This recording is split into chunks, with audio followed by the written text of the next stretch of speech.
Hello बच्चों, good morning. बेटा हमने 8th चैप्टर शुरू किया था एप्लीकेशन ऑफ ए डेरिवेटिव, जिसके अंदर हमने फर्स्ट एक्सरसाइज शुरू कर रखी थी। कुछ फॉर्मूले पढ़े थे जो आपकी 5th एक्सरसाइज के जस्ट बाद हैं, वो सारे आप अच्छे से याद कर लेना। और 8.1 एक्सरसाइज के क्वेश्चन नंबर 10th तक आपके करवा दिए थे। आगे देखो बेटा, क्वेश्चन नंबर 11th क्या कहता है? The area of an expanding rectangle is increasing at the rate of 48 centimeter square per second। क्या कहता है कि रेक्टेंगल के एरिया का रेट ऑफ चेंज, रेक्टेंगल के एरिया का रेट ऑफ चेंज गिवन है, यानी कि DA अपॉन में DT दे दिया 48 सेंटीमीटर स्क्वेयर पर सेकेंड। फिर क्या कहता है? The length of rectangle is equal to the square of the breadth. अगर हम मान लें कि भी लेंथ हमारी x है और ब्रेथ हमारी y है, तो क्वेश्चन की स्टेटमेंट के अकॉर्डिंग क्या कहता है कि रेक्टेंगल की जो लेंथ है ना, यानी कि x है, वो इक्वल है किसके? स्क्वेयर ऑफ द ब्रेथ, यानी कि x किसके इक्वल है? y स्क्वेयर के। उसके बाद कहता है at what rate is the length increasing. अब आपने लेंथ के लिए क्या लिया? x। हमसे क्या पूछ रहा है कि रेक्टेंगल की लेंथ किस रेट से इंक्रीज होगी, यानी कि rate of change of length. हमें क्या निकालना है? dx अपॉन में dt at the instant when the breadth is. और उस टाइम पे हमारे जो विड्थ है रेक्टेंगल की, वो कितनी दे रखी है? 4.5 सेंटीमीटर। क्वेश्चन की स्टेटमेंट ध्यान से सुनो। रेक्टेंगल के एरिया का रेट ऑफ चेंज दे दिया, फिर कहता है लेंथ के लिए हमने x ले लिया, विड्थ के लिए हमने y ले लिया, तो रेक्टेंगल की जो लेंथ है ना, वो इक्वल है विड्थ के स्क्वायर के। हमसे पूछ क्या रहा है ये कि भी जो लेंथ है ना, उसका रेट ऑफ चेंज क्या होगा। लेंथ के लिए x लिया, हमें क्या निकालना है? dx अपॉन में dt। देखो बेटा, रेक्टेंगल का एरिया क्या होता है? लेंथ इंटू में विड्थ। अब क्वेश्चन की स्टेटमेंट के अकॉर्डिंग चल रही हम x की जगह क्या रख सकते हैं? y स्क्वेयर, या यूं कहो y की जगह क्या रख सकते हैं? Root x। अब एरिया हमारा हो गया x इंटू में y, मैंने क्या किया? x की जगह y स्क्वेयर रख दिया, तो y स्क्वेयर इंटू में y क्या आ जाएगा? y क्यूब आ जाएगा। अब यहाँ देखो, जो हमारा a है मतलब एरिया है, वो y क्यूब के इक्वल है। यहाँ से अगर हम डेरिवेटिव करें both side with respect to time, तो a का डेरिवेटिव t के रिस्पेक्ट में dA अपॉन में dt आएगा। राइट साइड क्या बनेगा? 3y स्क्वेयर, और y का क्या हो जाएगा? dy अपॉन में dt। और dA अपॉन में dt हमें दे रखा है कितना? 48। तो जब dA अपॉन में dt की जगह 48 रखेंगे, तो यहाँ से rate of change of breadth आ जाएगा। y का रेट ऑफ चेंज इसके डिवाइड में ले आओ तो 16 अपॉन में y स्क्वेयर। लेकिन ध्यान से सुनो, हमें rate of change of length निकालना था, ना कि rate of change of width. अब देखो, हमें dy बाई dt मिल गया, dA बाई dt हमें दे रखा है, और हमें निकालना क्या है? dx अपॉन में dt। अब dx अपॉन में dt निकालने के लिए क्या करेंगे? उसने हमें जो कंडीशन दी थी, क्या कंडीशन दी थी? कि लेंथ किसके इक्वल है? विड्थ के स्क्वायर के, यानी कि x y स्क्वायर के बराबर है। अगर मैं इसके अंदर दोनों side with respect to t derivative करूं, तो x का तो क्या हो जाएगा? dx अपॉन में dt। y स्क्वायर का क्या होगा? 2y dy अपॉन में dt। अब आप क्या करो, 2y हमें दे रखा है, कहता है उस टाइम पे हमारी जो विड्थ है ना, वो कितनी है? 4.5 है। ये वैल्यू हमने रख दी किसकी? y की। और इंटू में dy बाई dt, वो हमारा 16 अपॉन में y स्क्वेयर है, तो y की जगह रख देंगे 4.5 और उसका स्क्वेयर, तो एक पावर तो कैंसिल हो जाएगी। इसको सोल्व करेंगे तो ये हमारा क्या आएगा? Rate of change of length, यानी कि dx अपॉन में dt। सोल्व कर देना सेंटीमीटर पर सेकेंड। ये था बेटा हमारा क्वेश्चन नंबर 11th। अब देखो क्वेश्चन नंबर 12th। स्टेटमेंट सुनो। कहते हैं stone is dropped into a quiet lake and wave moves in circles at a speed of 4 centimetre per second. जैसे पानी है, बिल्कुल शांत पानी है, उसके अंदर अगर हम पत्थर फेंकते हैं तो आपके सर्कल बनते चले जाएंगे, और वो सर्कल धीरे धीरे धीरे धीरे इंक्रीज होते जाएंगे। तो क्या कहता है ये कि अगर एक शांत पानी के अंदर पत्थर डाला जाता है ना, तो कहता है wave moves in circle at the speed of 4 centimetre per second. उनकी जो स्पीड है वेव्स की वो 4 सेंटीमीटर पर सेकेंड की स्पीड से क्या हो रही हैं, इंक्रीज हो रही हैं। Eight the instant when the radius of the circular wave is, उस टाइम पे हमारी जो रेडियस है वो कितनी है, 10 सेंटीमीटर है। फिर क्या कहता है ये कि how fast is the enclose area increasing, कि जो सर्कल बढ़ते जा रहे हैं ना उसका जो एरिया होगा वो किस रेट से इंक्रीज होगा। तो आप ध्यान से देख के स्टेटमेंट पढ़ के मुझे ये बताओ, यहाँ पे जो 4 सेंटीमीटर पर सेकेंड है वो क्या है, वो है हमारी रेडियस का रेट ऑफ चेंज, क्योंकि धीरे धीरे सर्कल बड़े होते जा रहे हैं, यानी कि रेडियस है ना वो इंक्रीज होती जा रही है। तो रेडियस का जो रेट ऑफ चेंज है वो है 4 सेंटीमीटर पर सेकेंड। जिस उस टाइम पे वो कहते हैं कि एरिया कितना इंक्रीज हो जाएगा, उस टाइम की रेडियस उसने दे रखी है कितनी, 10 सेंटीमीटर। देखो बेटा, सर्कल का एरिया होता है πr²। हमसे पूछ क्या रहा है वो, rate of change of area, यानी कि dA/dt पूछ रहा है। तो पाई तो कांस्टेंट है, r² का डेरिवेटिव 2r होगा, और जब r का करेंगे तो dr/dt आएगा। रख दो 2 पाई, रेडियस कितनी है 10 सेंटीमीटर है, और रेडियस का रेट ऑफ चेंज कितना है 4 सेंटीमीटर है, तो ये सेंटीमीटर स्क्वायर पर सेकेंड। सोल्व कर देना, पाई एज इट इज रख सकते हो, वरना पाई की जगह 22/7। तो ये था आपका क्वेश्चन नंबर 12। नेक्स्ट देखो बेटा 13th, टिक कर लेना 13 क्वेश्चन को, इंपॉर्टेंट क्वेश्चन है। एक शायद पीछे मैंने बताया भी होगा, मुझे ध्यान नहीं है, आप 9th क्वेश्चन को भी टिक कर लेना।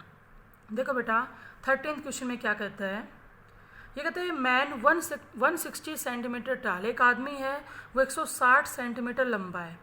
ही walk away from a source of light situated at the top of a pole of 6 metre high at the rate of 1.1 metre per second. क्या कहता है कि एक लाइट का पोल है, जैसे ये ले लिया हमने, लाइट का पोल है जिसकी हाइट 6 मीटर है, और एक लड़का है या एक आदमी है उसकी हाइट 160 सेंटीमीटर है। तो सेंटीमीटर के मीटर बनाएंगे तो वो आ जाएगा 1.6 मीटर। कहता है कि वो जो आदमी है वो लाइट के पोल से जिस डिस्टेंस पे खड़ा हुआ है उस डिस्टेंस का रेट ऑफ चेंज दे रखा है। हम मान लेते हैं कि वो आदमी यहाँ खड़ा हुआ है और उसकी हाइट 1.6 मीटर है। अब देखो, अगर हम इस डिस्टेंस को x मान लें तो यूँ कहता है लाइट के पोल से जहाँ पर वो आदमी खड़ा हुआ है उस डिस्टेंस का रेट ऑफ चेंज, ध्यान से पढ़ो, स्टेटमेंट पढ़ोगे क्वेश्चन समझ में आ जाएगा।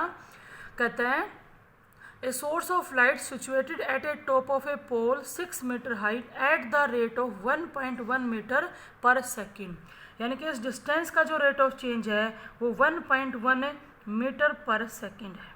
फिर क्या कहता है, आगे पढ़ो, how fast is the length of a shadow, उसकी जो परछाई है ना, परछाई वो किस रेट से इंक्रीज होगी, उस आदमी की परछाई किस रेट से इंक्रीज होगी, when he is 1 metre away from the pole, जब वो पोल से कितने डिस्टेंस पे खड़ा हुआ है 1 मीटर पे।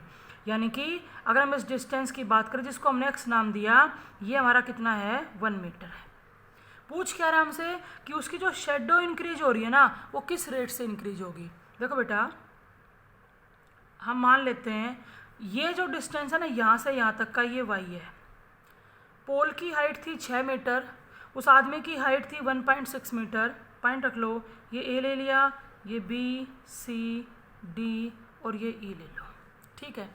अब मेन बात ये कि आपसे पूछ क्या रहा है, अगर आप इसको y दे रहे हो ना तो आपसे rate of change of shadow पूछ रहे हैं, यानी कि dy/dt पूछ रहे हैं कि dy/dt क्या आएगा, उसकी जो शेडो है वो किस रेट से इंक्रीज होगी। अब आप यहाँ पे देखो, हमारे पास दो ट्रायंगल हैं, एक तो बड़े वाली ट्रायंगल ACE और एक छोटे वाली ट्रायंगल BCD। दो ट्रायंगल हैं ACE और BCD, दोनों की दोनों सिमिलर ट्रायंगल हैं, और अगर दो ट्रायंगल सिमिलर होती हैं तो उनके कोरस्पॉन्डिंग साइड्स का रेशियो क्या हो जाएगा, इक्वल हो जाएगा। अब देखो, अगर मैं बड़े वाली ट्रायंगल के अंदर AE लेती हूँ तो उसके कोरस्पॉन्डिंग छोटे वाली ट्रायंगल में क्या आएगा BD। अगर बड़े वाली ट्रायंगल के अंदर हम AC साइड लेते हैं तो उसके कोरस्पॉन्डिंग छोटे वाले में क्या आएगा, BC।